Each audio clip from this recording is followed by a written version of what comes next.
Good afternoon, everybody. Welcome to the Thursday edition of Heading Back to the Window with Scott and Scott. I am your host, Scott Steen, lead handicapper at winnersandwiners.com. And Rico Scott Rachel, senior handicapper over winnersandwiners.com.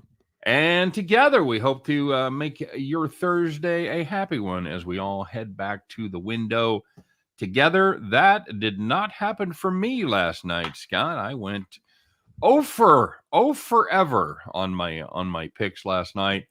Couple of disappointments, couple of games that we should have had and we didn't. And one of them was our farm play as Denver just decided to play 3 quarters of basketball. Slow moving train wreck, Scott. You could see it coming the entire fourth quarter. Wasn't even 3. It was 2. It was 2. What's that? They were up by 16 at the half, and then they started the decline in the third. Then it fully fell apart in the fourth. Well, okay. Yeah. I guess that technically, I guess that would be correct. So welcome aboard, everybody. It is good to have you here. Zach Vaughn in the house. Nathan Cerna in the house. Nathan says he's taking the money from the dirty bookmakers. Nice. Brownsbacker says, I can't hit with Denver. You know what? We should have had that last night. Jacob Houston here. Sabonis over 16.5 was a rocking chair. Absolutely. Michelle. Hey, Michelle, what's up? Want to get her thoughts on our Florida Panthers game? I already watched our Thursday night football video, but now Kamara is out. Does that change your pick? Did you do it? I assume she's talking to me. Did you do a Thursday night or did you do another hockey prop? Of course I picked a hockey pick. What do you think I picked? Come on. Thursday night football. Oh, I don't know who's going to like a hockey prop. No, that did as far as my play goes, I don't think anything changes about that. I've still got the Cowboys team total over 26.5. I don't see any reason that I would revise that and not like that better even with Kamara out. I think that'll give the Cowboys maybe another series on offense and give us even more chance to get over that number. So I'm good. Well, you know, I'm not a Taysom Hill world, and I'm wearing milk bone underwear. Shout out to George Wendt. Funny guy. Please go ahead, Scott. Sorry. Well, you know that Taysom Hill is not exactly one of my favorite quarterback options, so I'm not exactly sold on the Saints. But anyway, yeah. Jago, it's actually 3-0 on hockey. We got the player prop, and then we got the team total for the Capitals. Then we had the Canucks yesterday, so it's actually 3-0. Hey, Captain Humblebrag's in the house. Nice to have you here, bud. Just saying, it's 3. You know. I'm a creature of habit. If something's working for me, I'll stick with the sport. And so far, hockey's been pretty good to me this week. You know, I was going to change it today, Scott, but I think it's still appropriate today, so I'll put this up. Make sure that you like and subscribe, everybody. Give us the thumbs up on Facebook, all that stuff. My dog's in the house. Literally. I figured that out. Yeah, very good. So make sure you like and subscribe. Give us the thumbs up on Facebook. I don't know. What do you do on Twitch, Scott? Send us hundreds of dollars. Make sure you send us hundreds of dollars on Twitch. I don't even know how to. You can subscribe on Twitch. Subscribe on, do that. There you go.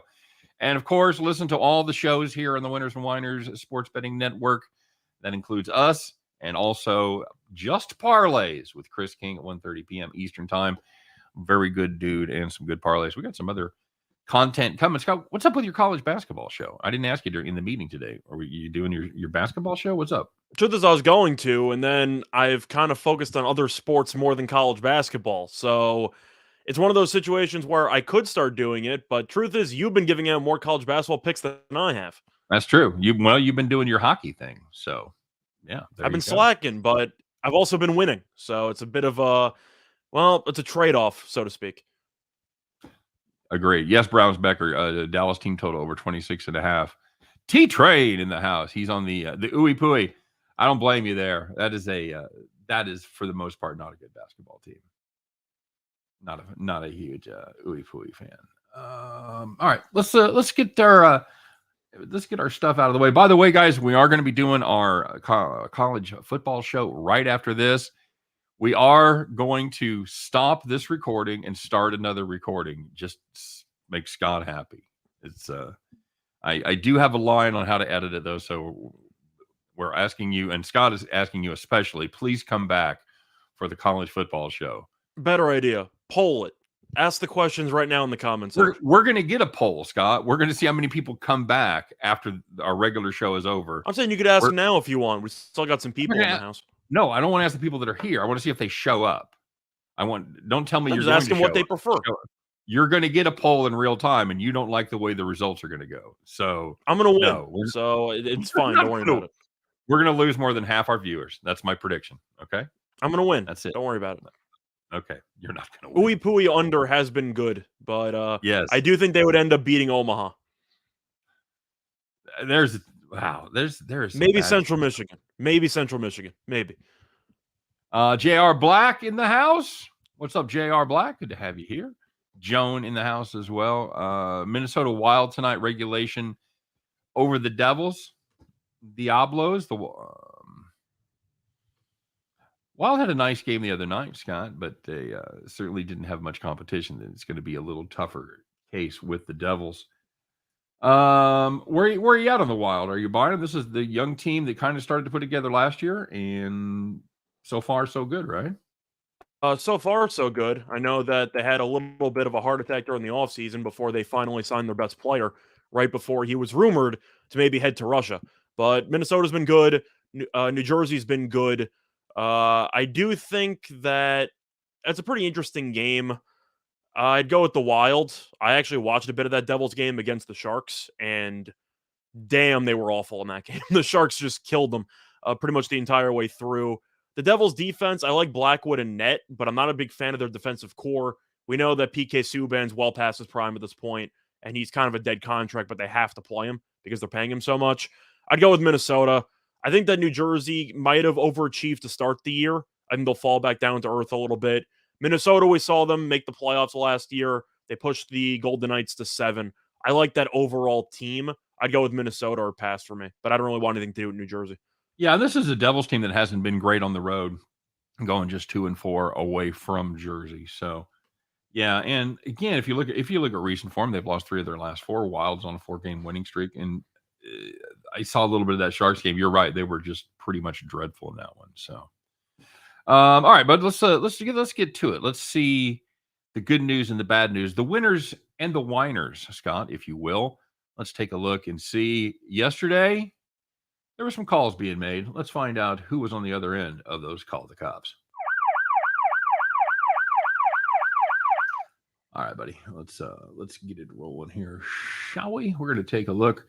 First of all, in the college basketball world, and what a game this was. I wish I had any rooting interest in it whatsoever. Nebraska, North Carolina State, the Big Ten ACC matchup series. Under 147, you had it capped right, just barely. 140 in regulation, you know the drill. If it's an even number, that's probably not a good thing if it's on this segment, and it wasn't. It was 70-70.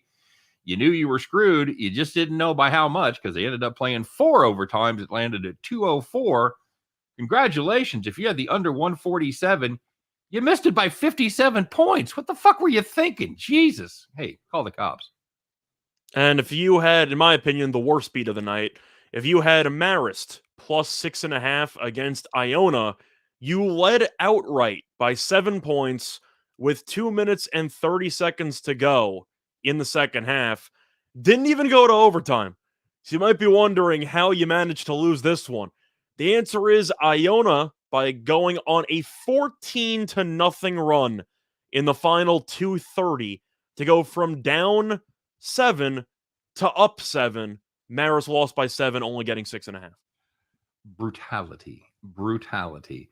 And a game in my neck of the woods here is the Missouri State Bears against Illinois State. They have, the under 147 right there. Fantastic job of handicapping that game. You did a great job at the end of regulation. It was 128. That was 64-64, of course. But still, Scott, 19 points in a 5-minute overtime. That's no guarantee. In fact, I still would like to be holding an under ticket in that position. I would think most likely you're going to hit. Not the case last night. Those two teams put up 25 points in 5 minutes after putting up just 128 in the first 40. They saved it all for the last 5, and that game landed 153. Another tough beat on an under in the world of college basketball. Call the cops. Definitely not a fun time in college when, well, first of all, you're in this segment. Second of all, you feel like you have pretty much an automatic winner And even through overtime, you feel like you're going to be safe. Yeah. And then out of nowhere, the scoring explodes for a 5-minute period that did not exist for the first 40 minutes of the game. Well, that was the thing last night with the Akron first half under. They came out blazing like in the first 2 minutes, and then they calmed down. And we were a little bit behind pace, but we had a shot with about 8 minutes left. And both of those teams went on a run, and they just could not miss. Everything they put went in the bucket, and they continued that through the second half. That was a brutal play. It was just it's one of those plays where you lose it. Obviously, you lose the same amount of money whether you lose by a lot or lose by a little. But in retrospect, you lose it by 30 points, whatever the fuck it was there in the first half. Well, on the bright side, you remember when lightning bets were a thing? It could have been worse. I don't know if that was for losers, though. I think that was only for winners, right? Yeah, I think you're right. All right. Well, there was some good news out there, Scott. It didn't affect me, but there were some people that had nice, easy winners. Let's find out who the hell was sitting in the rocking chair last night.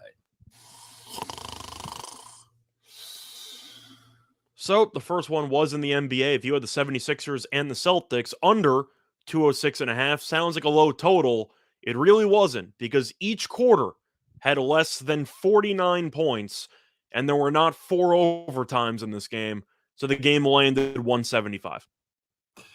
Hey, turning to hockey, if you had the Avalanche and the Maple Leafs over 6, you did not have to sweat it, because the Avalanche brought no defense at all last night. They put up 4 goals total in the first period, 3 goals in the second period. Hey, you're done. Take the rest of the night off, Bunky. But those two teams didn't. This game ended up 8-3 as the Leafs absolutely rolled. If you had the over 6 there, you didn't have it to sweat it one single bit.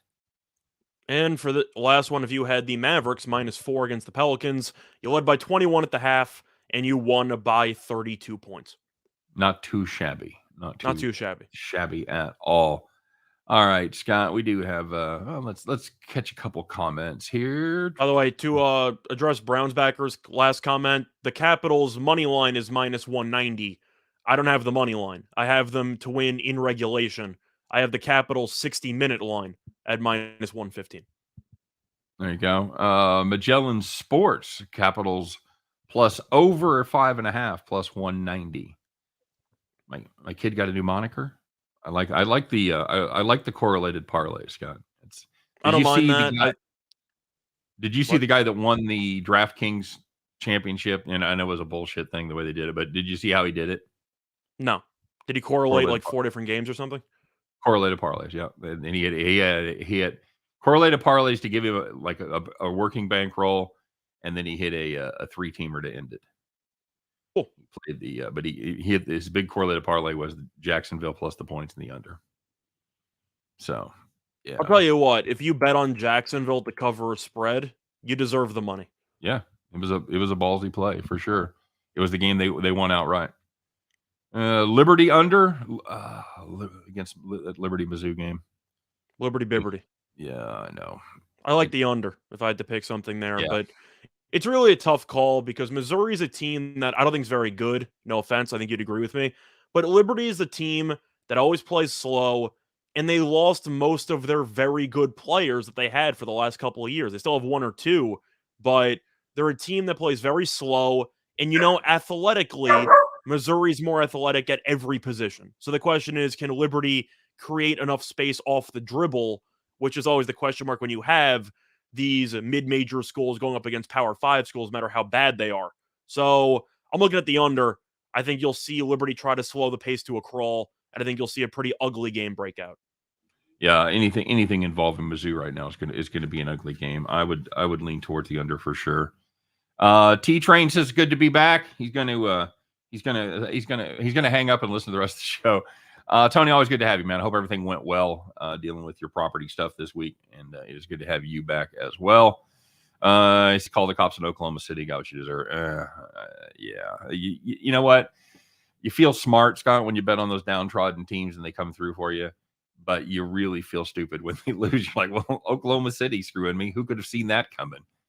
Yeah, the psycho wheat shockers. Yep, JC Stone, absolutely, looked great last night. I said I like fading the psycho teams, or at least backing them occasionally when they're getting points. In Wichita, a psycho team, was getting points against Oklahoma State, a psycho team. And what do you know? The psycho team getting points won outright. Figured. Go figure. Delaware over Delaware State first half. Got any thoughts? Any Truth is, thoughts on that one? I'm not going to pretend I know much about that one. So trust your instincts on that one, Nathan. You couldn't just say something for 10 seconds. Let me scramble to find something. Couldn't have. No. I know Delaware is significantly better than Delaware State. Delaware State is always a terrible basketball team, but I guess at first glance, I'd look at Delaware, but I don't know how big the rivalry is between Delaware and Delaware State. I like that team coming out of Delaware to win that one. I really do. If I had to play anything, I faded Delaware State in the past. They're the Hornets, I believe. They've been awful for years. Yes, they are the Hornets. That is correct. If I was going to play anything here, I'd probably lean towards the over. If you can get a team total over on Delaware, even better. But this is a Delaware team that knows how to score the basketball, and they've kind of been undervalued on the total market so far. Delaware State hasn't played much of a schedule, but I'm looking, and they gave up 99 to Long Island. I know Long Island, not a good team. You're telling me that Delaware State in the BS conference hasn't had a good schedule? Really? That surprises me. Well, I'm just saying that in the games they have played, it hasn't gone well. They losing by 34 to Long Island and giving up 99 points. That's a red flag to me right there. So it definitely is. If I'm playing, I'm laying. I'm probably in these games like that. I probably like the first half even better. So Long Island annoys me. I've lived here for the last decade and change. I've never seen a shark. Disappointed. Is that team ever good? LIU? They made the tournament one year. I know that they usually make a little bit of noise in their conference. I can't say that they are a solid team, but you know that conference always has a team that isn't usually one of the top seeds during the regular season, and yet they'll find a way. It's like the Horizon League tournament, where whoever the top seed is, just throw them out in the garbage because they're usually going to lose in the first or second round. Right. It's a psycho tournament. That's kind of what you expect. Delaware team total 82.5. Yes. I don't mind that. Yeah, I'm a fan. Cleveland State minus 3.5. Yeah, I'm a sucker for defense, and I'm a sucker for defense at home. I actually like Cleveland State. They made the tournament last year after being bottom feeders in the Horizon for several years. Yeah. It seems like that team is actually respectable now. Yeah, they struggled with Coppin State, but again, that's another psycho team. The Coppin State team. They could lose by 40, or they could keep it close to a decent team. I thought Coppin might be a dead over team all season long, and then out of nowhere, when they stopped playing the really good schools, their totals have completely just plummeted. Hey, Barry says he's made so much money fading me. God bless you. I give out winners every day. You just got to know what fucking side to be on. That is a good point. That's what he's saying. He took the opposite. So technically you gave him a winner. He just ignored everything you said. I'm telling you, dude, I hit like 5 in a row, hit 7 of 8. I've had 3 losing days, and this is it's going to come out of the woodwork. You suck. I fade you every day. You know what? If you faded me every day for the last 2 weeks, you're fucking broke. Sorry. Let me tell you something. Do you know why I started doing hockey? It was because I went cold in the NBA.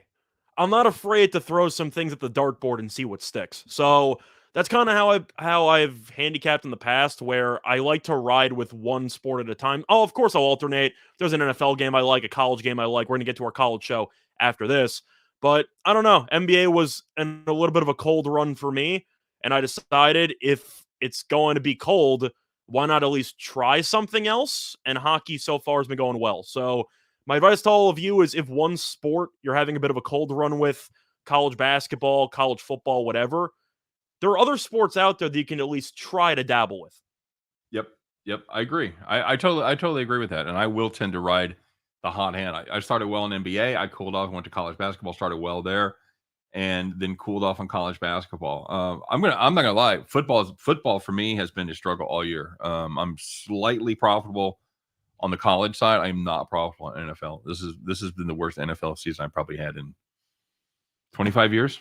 Well, that was the thing that I had with the NFL. I was giving out teasers pretty much on Sundays for the most part, and then I started doing props. And I started off, I believe I was like 9-2 to start the year. Like, I was rolling, and I think I lost like 9 straight after that, and it's really just gone downhill. So what did I do? I stopped doing NFL videos, because if I'm not going to win in the sport, then why would I not pick another sport? So, you got to adapt and try to find ways to make money regardless of what sport you're actually betting on. Somebody wanted to know what it means to bet regulation in hockey. It means simply that team will win without going into overtime. That they will win. Yeah, if it goes to overtime, you lose. You're basically laying half a goal in regulation. Yep, exactly right. Yes, real Jolly Roger. That sums up my entire college freshman and sophomore year betting ATP and Challengers, by the way. Challenger tennis at 2 a.m. or even Challenger tennis during my morning lectures in the hall freshman year. I'm watching these ranked 100 to 200 guys going into 3-set tie breaks, just sweating my ass off in the third row of the auditorium. It was a hell of a time freshman and sophomore year. So, Scott, you took tennis betting to the next level at one point in your life. Oh, is this the time? This is the time. Okay. So, when you were younger, you and your partner had a scheme that you were going to bet live tennis. You were going to perhaps try to be a little bit ahead of the live lines because you were going to go to the tournaments and see them in person. Contact your guy back in New Jersey, and you were going to make a fortune betting tennis. Scott, what happened? Well, the key word you use there is tournaments, because that would imply I actually went to multiple. I did not. I got caught in the first trip there. So that did not work. We did get a couple of bets in. We made some money.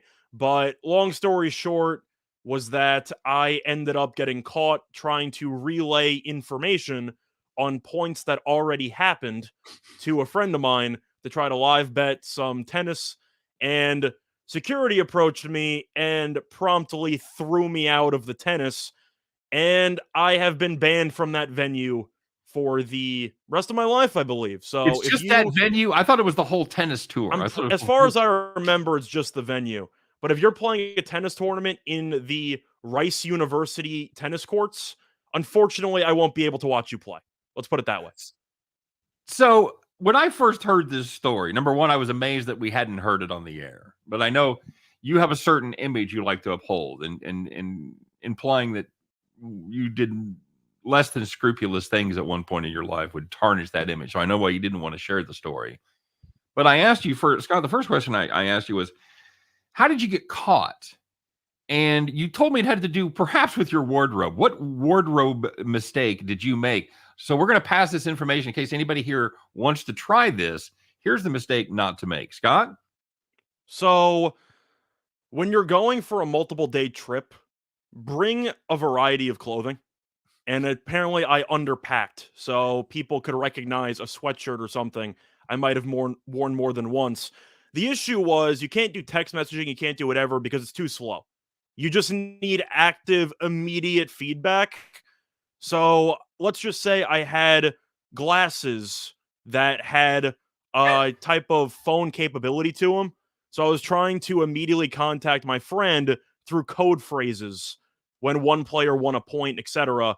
And they had, I guess, secret agent men in the stands, and one of them, I guess, relayed to security. We found one, we got one, and they threw me out of the building. Of course, you're wearing the same "fuck Houston" sweatshirt 3 days in a row, right? That wasn't exact wording of the sweatshirt, but it was definitely a sweatshirt that, let's just say, I should have had other kinds. So that was my bad. Plus, it was July. So the guy wearing the sweatshirt in Texas in July. That was the weird part, though. It was actually relatively cold, and I think it was around September. If I remember, it might have been a year ago. I don't actually remember. But the point is that it was actually kind of cold, so I was wearing a sweatshirt frequently. It was just a matter of me not bringing enough sweatshirts. Outstanding. So but anyway, that's my brief story. Ta-da! There you go. That's how not to That's how not to get away with gambling at live events. Jolly Roger, exactly right. The guy in the Wisconsin sweater is here again. That's exactly what I pictured it. I pictured some kind of bright red Badgers fucking thing that he's wearing 3 days in a row in the middle of Texas. Absolutely. Absolutely. Not your fault. You're a rookie. Yep. Unfortunately, you don't get to have a sophomore season. But is it something you try again, Scott? Sophomore season? I couldn't even have a sophomore tournament. Yeah, good point. Good point. Is it something I would try again? Probably not. Okay. I mean, I still like tennis in general. I'd still Right. like to go to matches, but truth is, it was really difficult because you always have the damn loading bar when you're live betting games. And I'm sure a lot of people know what it's like, where you hit the submit button, you have to wait for the damn rainbow wheel to load so you can finally get your bets in. And by the time it would actually go through, you usually would miss the window. So we got a couple in, we won a little bit, but we definitely were unable to submit, I'd say, about 90% of the bets we tried to make. Yeah. All right. Very good. All right. Well, we got a couple more segments, and normally I just kind of go, yeah, whatever. But these are actually good ones, so let's do this. Scott, let's find out. As your parents, I'm sure, would have said to you had they discovered your endeavors, Scott, we're not mad. We're just disappointed. I kind of feel like that's the theme music of that entire story that you just told. I mean, you really could do it that way, but it's a good story. It's a learning experience. There's a term for it. It is what it is. BYU having a pretty good season, Scott. They climbed the rankings to 12th in the nation. They played Utah Valley last night, Scott. Utah Valley, what are they? Not ranked. They are not ranked. Does that answer your question? Who was favored in that game? I believe it was the ranked team in that matchup who killed Oregon by about 45 points. Yeah, they absolutely ran. They ran Oregon out of the gym, and the Wolverines, Scott, not only snuck past BYU as a 13-point dog, they beat them outright. They not only covered the number, they beat them outright, my friend. And that's who's actually the coach of Utah Valley? I've heard this. No, I can't remember. Who is it? Mark Madsen. Yep. Who I'm sure a lot of people don't know by name. He was the white guy doing those very impressive dance moves at the Lakers championship parade about 20 years ago. You know what I'm talking about? Something to be known for, isn't it? That is pretty much all he's known for because he didn't play on that team.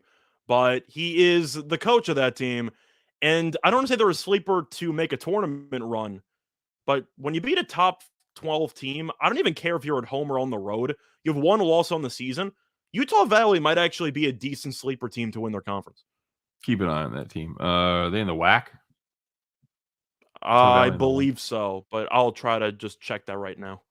I got them. I got them right in front of me. They are in the WAC. Yep. I'll tell you right now, if Mark Madsen wasn't doing a lot of time playing for Phil Jackson, hopefully he was taking some notes because it seems like he knows how to coach. All right, here's another one, and this is a game I texted you about at halftime. This was one of the more incredible things I've seen lately. In this edition of the Odds Makers were drunk. All right, go ahead, take this one. So there's only one real choice here, and I saw that it was mentioned in the comment section before, but we got to bring it up again. It's the Washington State Arizona State basketball game that took place yesterday. The total in that one was 139 and a half, which sounds kind of where it should be. Arizona State, though, in the past tends to be a bit of a high-scoring, up-tempo team. Sure. Washington State used to run the air raid, with Mike Leach, so you figured you might see some points in this game.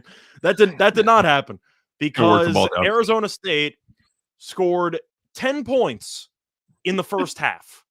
You had 28 combined points in the first half. Arizona State did better in the second half by scoring 19 points in the second half, and the game landed 80. The game went under by 59 and a half points. It was, what was it? We were trying to remember, was it 18-12 at halftime? I believe it was 18-10 at the half. 18-10. Outstanding. I think I had the wrong first half under. That's definitely the best bet you could possibly make of the entire year. No shit. That was just a brutal basketball game. I got to go back and watch that. I got to see how that happened. JC's asking me if I think Hurley gets fired by the end of the year. He should be. Last year, you can make an argument they had excuses with injuries because they were missing a decent amount of guys throughout most of the year. Even though they were a preseason top 25 team, that finished with a losing record. But you can blame it a little bit on the injuries. This year they were supposed to be bad. You lost Remy Martin. You lost a couple of pieces. You're at least hoping to build some momentum in the Pac-12. Arizona State is slowly falling down the totem pole.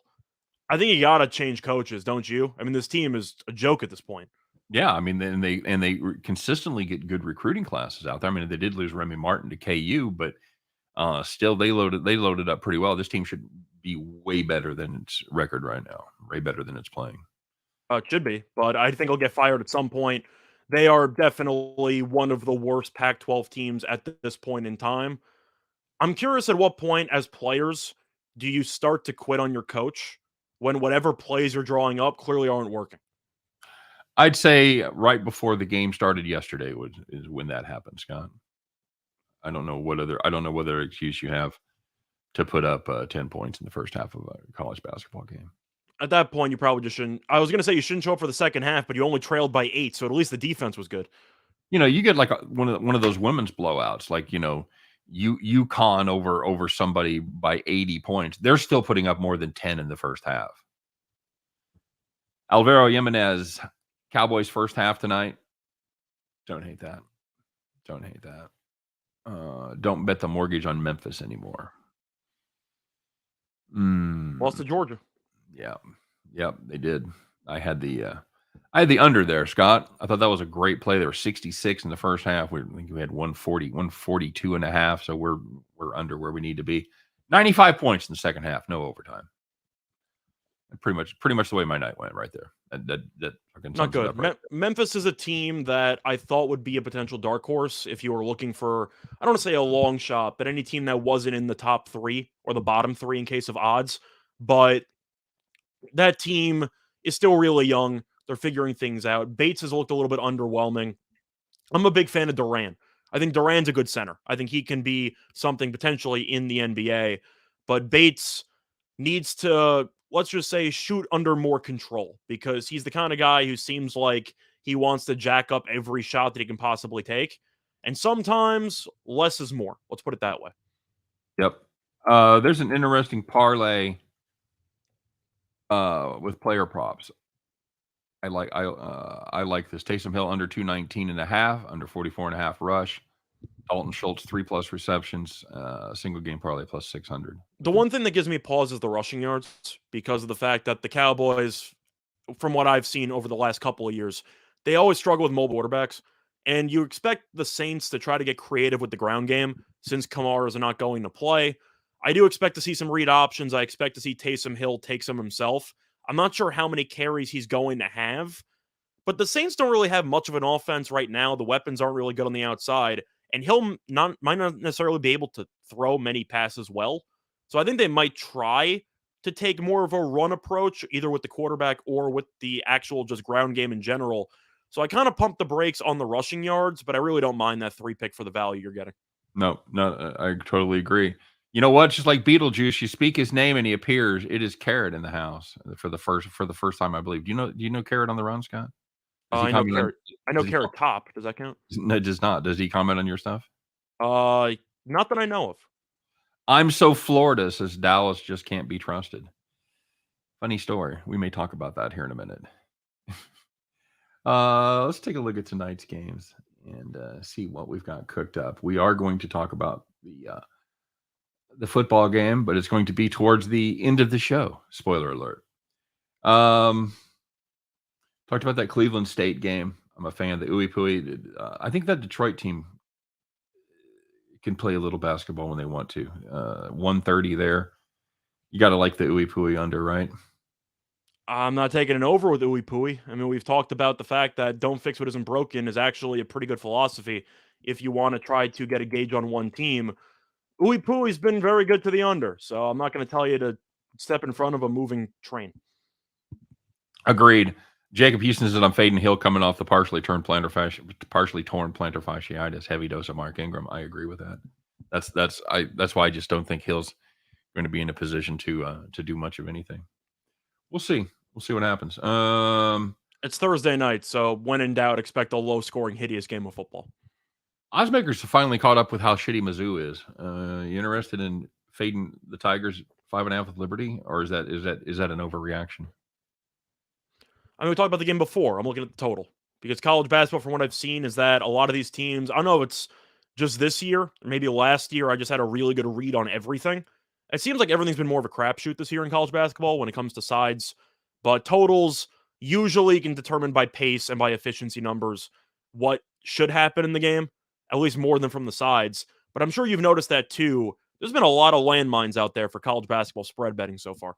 Yeah, there absolutely has. It's usually a little easier to get a handle on things. You'll have teams that are, we use the term psycho teams, and then there seems to be more of them where you just one performance to the next. There's no rhyme or reason to it. Well, last year I got a good read because I started off with the basics. I was fading Chicago State. I was fading Mississippi Right, Valley State, right. taking some Bryant overs. I was taking the usual stuff, and it was all winning because all those should win. And then this year, you have Chicago State, who wins their first 2 games of the season. Mississippi Valley State's been covering the last couple of games they're in. Pine They're Bluff nuts. was covering games that they were Yep, in. So yep. all the usual suspects of teams that you auto fade have randomly been covering. And at that All the point, I free money has decided, gone away. yeah, at that moment, I decided, those hockey lines don't look that bad all of a sudden. So I kind of Nice. pivoted. Got to start doing work.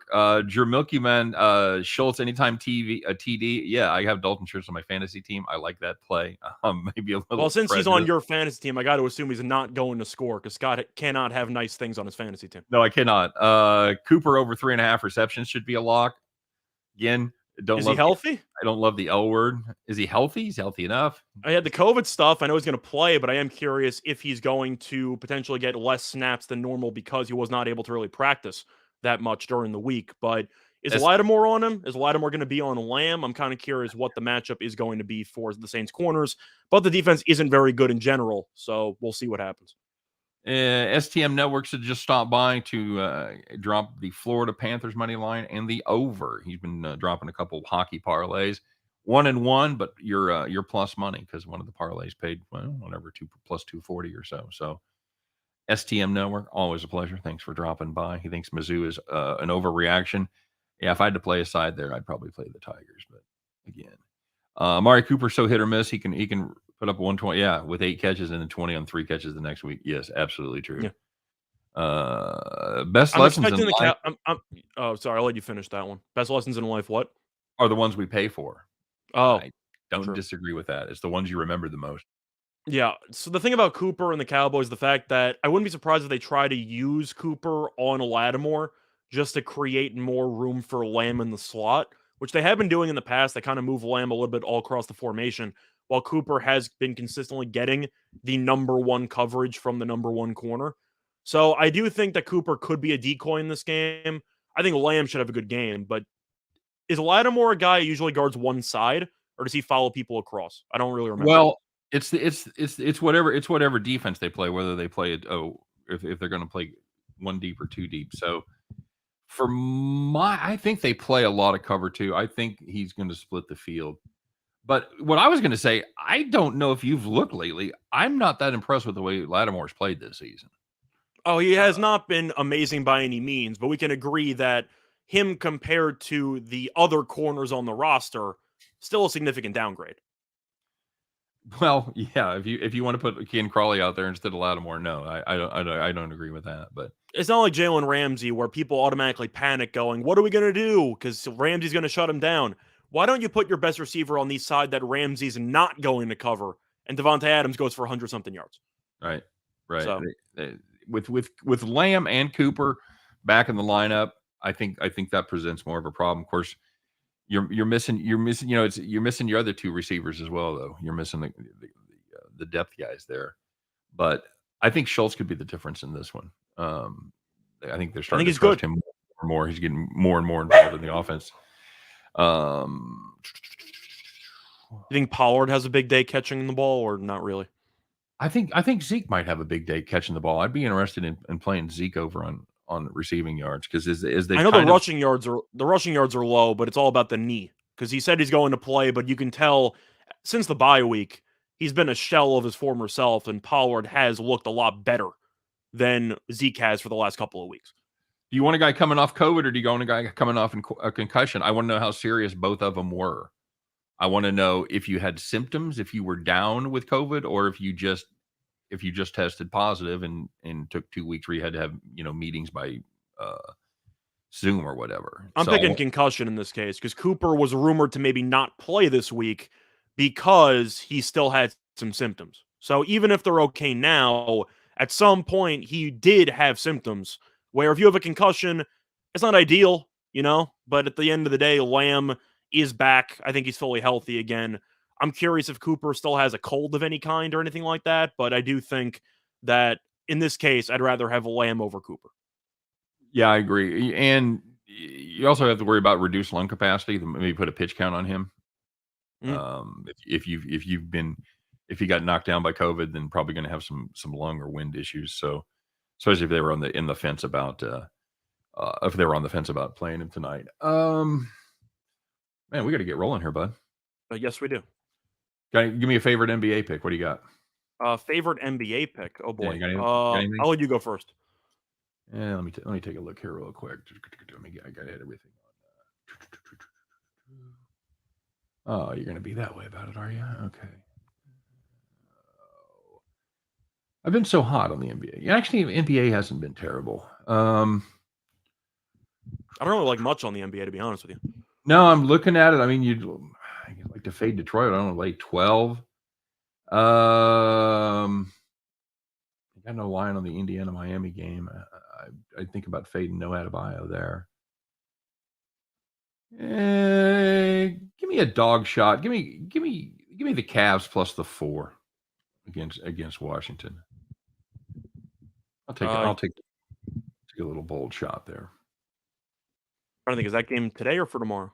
Is that looks like it's today. Oh, it is for tomorrow. Sorry, bud. I went. Oh, we don't. I don't mind that play either, but yeah, we don't. Oh, sorry. Yeah, they were on the same sheet there. Yeah, we don't have much for today. Maybe fade Milwaukee on a back-to-back. Although this team is playing pretty well right now. I'm thinking maybe Oklahoma City. I know they played yesterday. They blew a huge lead. Do I want to lay that many points with Memphis? Not really. Yeah. Especially without Morant. I know they looked really good against Sacramento, but do I want to lay that many points? I don't mind the under in that game either. Seems like ever since Morant got injured, this team has embraced a slower play style. So I don't mind the under in that Oklahoma City game. Playing a little better defense.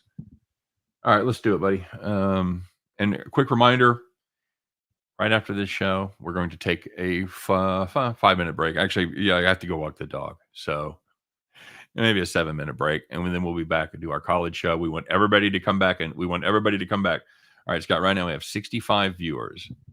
All right. Okay. So just so you know. So we want at least like 60 people to come back and join us here. Probably somewhere around I don't know, 5 till or something like that. So all right. You ready? Yep, let's do it.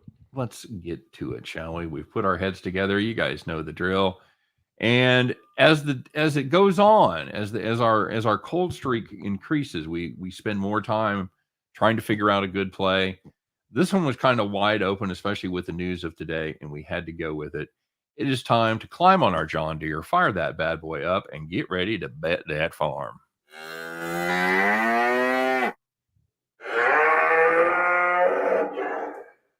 All right, sir, we got to get to it. It's time to turn this losing streak around. And tonight we've gone with the obvious pick, Scott. We have taken a look at the Thursday night football game, and we have decided to bet the boys. Kamara being out pretty much cemented that for me, but he's not the only injury. They're missing both of their starting tackles.